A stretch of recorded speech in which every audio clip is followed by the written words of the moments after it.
அன்பானவர்களே, அன்பு வணக்கங்கள். மற்றவருடைய எண்ணங்கள் உங்களை மிக மோசமான பாதிப்புகளை ஏற்படுத்தும் என்று இன்றைய விஞ்ஞானிகள் கண்டுபிடித்திருக்கிறார்கள். மற்றவங்க எதை என்ன எனக்கு என்ன, அதனால எனக்கு பாதிப்பு வருமா என்று கேட்டால், உங்களை சுற்றி இருப்பவர்கள், அது நண்பர்களாக இருக்கலாம், உறவினர்களாக இருக்கலாம், யாராவது இருக்கலாம், அவர்கள் உங்களை பற்றி எண்ணுகின்ற எண்ணங்கள்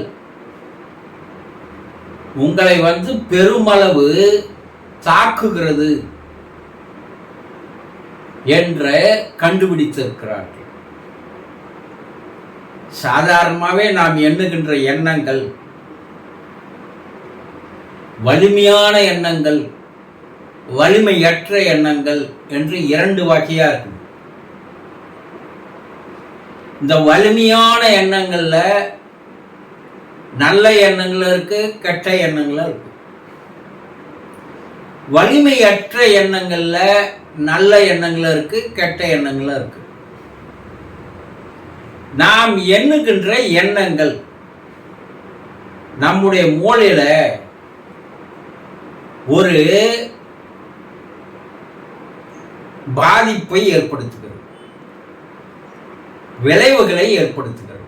அது பாதிப்பு இல்லை, விளைவுகள். என்ன, மூளையினுடைய செல்களில் உருவாக்கப்படுகின்ற ஒரு காந்த சக்தியானது நல்ல எண்ணங்களாக இருந்தா அதிகரிக்கப்படுகிறது, தீய எண்ணங்களாக இருந்தா மேலும் அதிகரிக்கப்படுகிறது. இந்த எலக்ட்ரோ மேக்னட்டிக் வேவ்ஸ் என்று சொல்வார்கள். மூளையில் இருக்கின்ற மின்காந்த அலைகள். நாம் எண்ணுகின்ற எண்ணம் இல்லையா, அந்த எண்ணங்களுக்கு வடிவங்கள் உண்டு, உருவங்கள் உண்டு, அதே நேரத்தில் வண்ணங்கள் உண்டு, கலர்ஸ் உண்டு என்றும் கண்டுபிடித்திருக்கிறார். சாதாரணமாக அந்த மந்திரங்கள் சொல்றாங்க இல்லையா, இந்த கோயிலில் சொல்ற மந்திரம், கும்பாபிஷேகத்துக்கு சொல்லுகின்ற மந்திரம், திருமணத்திற்கு சொல்லுகின்ற மந்திரம், இந்த மந்திரங்களில் வருகின்ற ஓசை, சத்தம், அது ஒரு அதிர்வை உண்டாக்கி நீர்ல ஒரு வடிவங்களை உண்டாக்குகிறது, நிலத்தில் ஒரு வடிவங்களை உண்டாக்குகிறது என்று ஏற்கனவே விஞ்ஞானிகள் கண்டுபிடித்திருக்கிறார்கள். அதே போல நாம் எண்ணுகின்ற எண்ணங்களுடைய எண்ண அலைகளுக்கு வடிவங்கள் இருக்கிறது, வண்ணங்கள் இருக்கிறது என்பதையும் கண்டுபிடிச்சிருக்கிறாங்க. இப்போ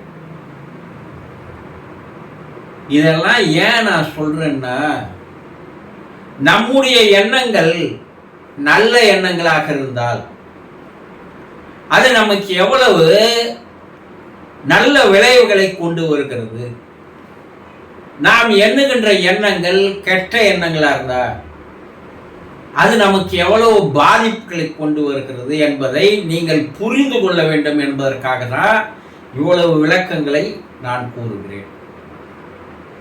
சரி, மற்றவர்கள் எண்ணுகின்ற எண்ணங்கள் எங்களை எப்படி தாக்கும் நீங்க கேட்கலாம். உங்க நண்பர்களோ, உறவினர்களோ, சொந்தமோ, பக்கத்து வீட்டுக்காரோ, எதிர் வீட்டுக்காரோ உங்க மீது பொறாமப்பட்டா, உங்க மீது கோபப்பட்டா, உங்க மீது அவர்களுக்கு விரோதம் இருந்தா, பகை உணர்வு இருந்தா, இவையெல்லாம் எண்ணங்களாக மாறுகிறது. உங்க மேல பொறாமை, நல்ல சொத்து வச்சிருக்கிறீங்க, கார் வச்சிருக்கிறீங்க, நல்ல வசதியா வாழறீங்க, உங்க நண்பர்களுக்கு அது ஒரு பொறாமையை உண்டாக்குகிறது. அவனுக்கு என்னப்பா, அவங்க அப்பா சேர்த்து வச்சுட்டு போன சொத்து அளவுக்கு அதிகமா இருக்கு, அவன் அப்படிதான் இருப்பான். இது நல்ல எண்ணத்தோடு கூறுவதல்ல, பொறாமை எண்ணத்தோடு கூறுவது. அவனை எப்படின்னா பழி வாங்கிடணும்பா, அப்பதான் எனக்கு ஒரு சந்தோஷம்.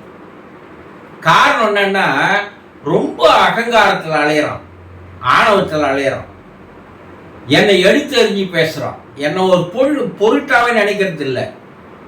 அதனால அவனை எப்படின்னா பழி வாங்கணும்பா. உங்களை சுத்தி இருப்பவர்கள் நினைக்கிறாங்களா இல்லையா? விரோதம், பகை, இதை உங்களை பார்க்கும் போதெல்லாம் அவன் மனசுல என்ன ஆகுதுன்னா, அந்த பகை உணர்வும் விரோத மனப்பான்மையும் அவனுக்கு பல எண்ணங்களை உருவாக்குகிறது. இந்த எண்ணங்கள் எல்லாம் ஒரு விஷத்தன்மை வாய்ந்தவை, அணுகுண்ட கூட அதிகமான சக்தி படைத்தவை என்று இன்றைய விஞ்ஞானிகள் கண்டுபிடிச்சிருக்கிறாங்க. இந்த எண்ணங்கள் உங்களை நேரடியாக வந்து தாக்குகிறது. அதனால உங்களுக்கு என்ன ஆகுதுன்னா, உடல் நலம் கெடுகிறது, மனநலம் கெட்டு போகிறது, விபத்துகள் ஏற்படுகிறது, செல்வ இழப்புகள் போகிறது, இப்படி பல பாதிப்புகள் ஏற்படுகிறது என்பதை கூட கண்டுபிடிச்சிருக்கிறாங்க. அப்போ எண்ணங்கள் எவ்வளவு சக்தி வாய்ந்தவைன்னு பாருங்க.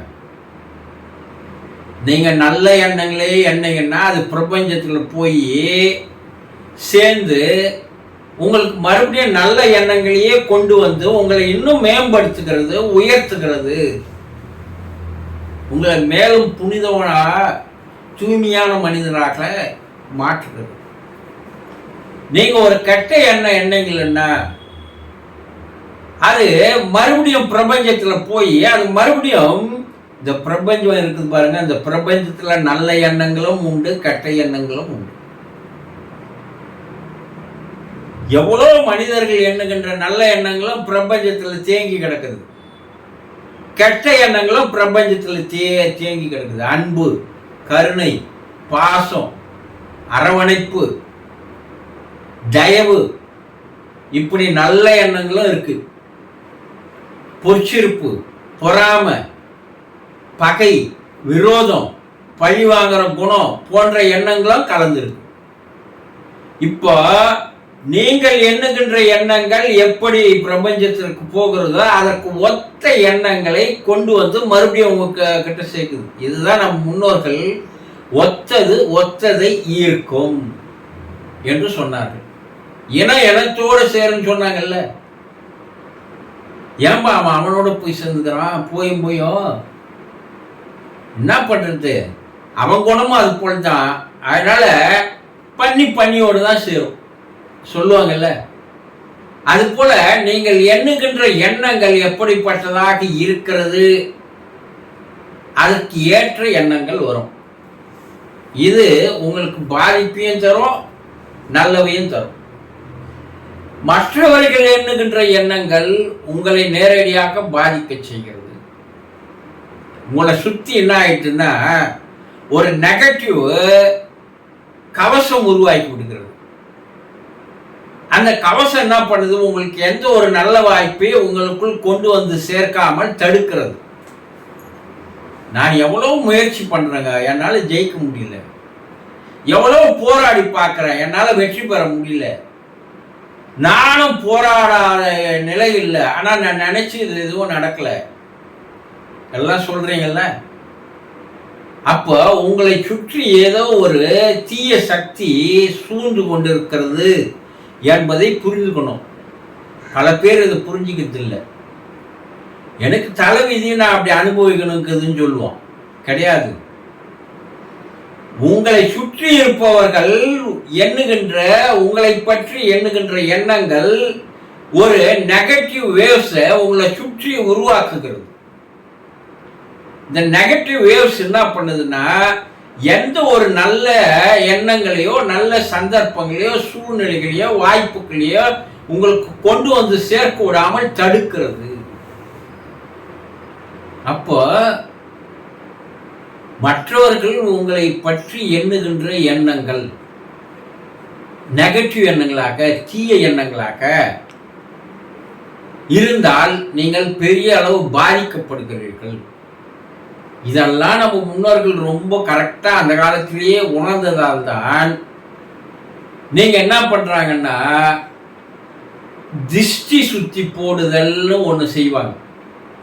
அது எலுமிச்சை மரத்தை வச்சோ, தேங்காய் வச்சோ, பூசணிக்காய் வச்சோ, ஏதோ ஒன்றை வைத்து உங்களுக்கு என்ன பண்ணுவாங்க, நீங்கள் எங்கன்னா வெளியே போய் வந்தீங்கன்னா, வெளியூர் போய் வந்தீங்கன்னா செய்வாங்க. இல்லை நீங்கள் ஒரு நல்ல காரியம் செய்துட்டு வந்தீங்கன்னா செய்வாங்க. ஒன்றுத்தில் ஜெயிச்சுட்டீங்க வரீங்க. அப்போ உங்களை சுற்றி இருப்பவர்கள் நீங்கள் வெற்றி பெற்றதை என்ன பண்ணுவான், பொறாம குணத்தோடு பார்ப்பான்.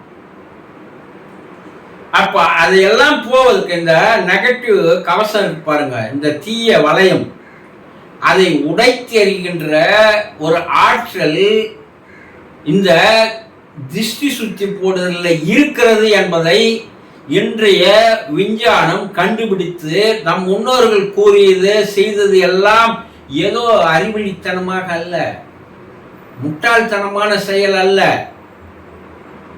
இதையெல்லாம் தெரிந்து கொண்டதால் தான் அவங்க என்ன பண்ணாங்க, இந்த பாதிப்புகளிலிருந்து உங்களை விடுவிப்பதற்காக இதையெல்லாம் செய்தார்கள்.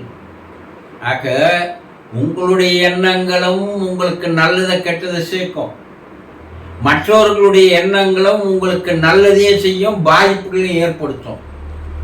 இப்போ எண்ணங்களுக்கு அணுகுண்டை கூட பயங்கரமான ஆற்றல் இருக்கிறது என்பதை தெளிவாக தெரிந்து கொண்டு நல்லவர்களை உங்களை சுற்றி வைத்துக் கொள்ளுங்கள். எதுக்கு இவ்வளோ விஷயத்துக்கு வரேன்னா, உங்களை பற்றி பொறாமப்படுபவர்களையோ, பகை உணர்வு இருப்பவர்களையோ, அல்லது பழித்திருக்கும் உணர்வு இருப்பவர்களையோ நல்லபடி நடிப்பான். சொந்தக்காரனாக இருந்தாலும் நண்பர்களாக இருந்தாலும் உங்ககிட்ட நல்லா பேசுவான். ஆனால் அந்த தெரு தாண்டிட்டானா மற்றவங்ககிட்ட உங்களை பற்றி பொறாமையாக எல்லாத்தையும் பேசுவான். அப்போ இப்படிப்பட்டவர்கள் உங்களை சுற்றி இருந்தால் உங்களால் வாழ்க்கையில் வெற்றிகளை பெற முடியாது என்பதை தெரிந்து கொள்ளுங்கள். அவங்களெல்லாம் அவாய்ட் பண்ணுங்க கொஞ்சம். அப்போ நீங்கள் நினைத்ததெல்லாம் நடக்கும் என்பதை இந்த விளக்கங்களின் மூலமாக தெளிவாக தெரிந்து கொள்ளுங்கள். சந்தோஷம்.